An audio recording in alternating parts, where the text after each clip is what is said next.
What do you say we get things started tonight with a little high school basketball? A really good matchup in Richmond, so let's zip over there.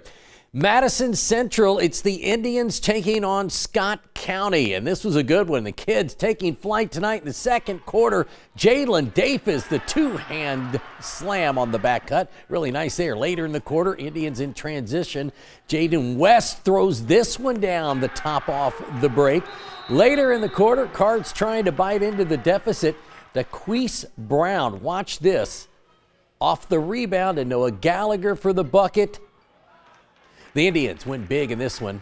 Final score, Madison Central 93, Scott County 67. Well, welcome to the Dog Pound. Dunbar hosting L.C.A. Sexton Howard takes it all the way to the rim, puts it in for 2 of his 12 points on the night. Bulldogs' Jaden Sweat with the steal. He goes coast to coast. Dunbar up 9 after this one. Dogs, nice ball movement to the corner 3 by Benjamin Haggard. So good, they'll do it again. Let's try it again. This time, Cade Hilt, the corner 3.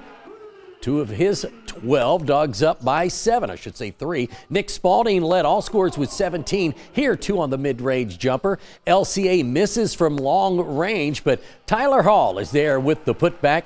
Cade Hilt again gets free for the slam. 5-point lead, but the Eagles chip away in the 4th, and they steal one at Dunbar. The final score, L.C.A. 61-59 winners in that one. All right, finally, Lafayette hosting Bryan Station. A good crosstown matchup here. Defenders Amari Odens to Jaden Biggins for the bucket. A second look inside as he lays it up again. Then it's Biggers again, this time the short jumper in the lane. He finished with 15 points and 11 boards. The Generals counter with some outside shooting. Jade Hund, he hits the 3. He had 13 on the night. Ishmael Eli Thomas with the nice drive and lean in for 2, but it was Bryan Station in a squeaker.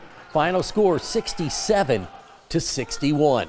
To college basketball we go. E.K.U is traveling up I-75 about 80 miles to take on N.K.U tomorrow night. That game is at 7 o'clock. It should be a high-scoring affair. The Colonels lead the A-Sun and are 10th in the nation in scoring, averaging 85.5 points a game. They're coming off a 61-point win over Bryce College, in which Michael Moreno broke the school record with 11 three-pointers. He finished with 35 points. Colonels look for an up-tempo type of game. The Norse counter with a more deliberate style. They're coached by former Tate's Creek star Darren Horn. N.K.U averaging 66.5 per contest. They rely on Marcus Warwick for their scoring. He leads the team with 20.5 points a game. He had 45 against Tennessee Tech earlier this year. That's the most points scored by a Division I player this season. How about it, Coach Hamilton? We've had great games with them. You know, the first year that I was here, we played them. We beat them on the last-second shot. Last year, we win. It goes into overtime. It was a great game. Both teams played really well. It was a gritty, tough, grinded-out type of game. So I expect it to be no different. It'll be a great game. Both teams want to win. It's an in-state game, so this is big for both programs. And finally, the college football world was shocked by the news coming out of Starkville on Sunday afternoon. Head football coach Mike Leach had suffered a massive heart attack and was fighting for his life in Oxford. Sadly, Leach lost his battle early this morning, and the entire football community mourns the loss. How Mummy and Mike Leach hooked up and turned college football on its ear. The two outliers put the fun back into football, designing the air raid offense right here at the University of Kentucky. Leach told star quarterback Tim Couch that he would throw the ball 50 times a game, and that's exactly what they did, to the delight of the sold-out Commonwealth Stadium each and every game. Leach used that excitement to become Oklahoma's offensive coordinator, and the rest, as they say, is history. One of the most well-liked and eccentric coaches will be missed by everyone he ever had a chance to meet.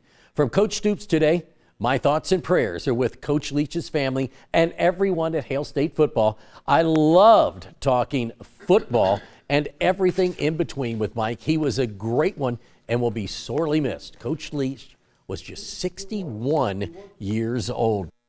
And that's it for sports this Wednesday morning. Have a great rest of your day.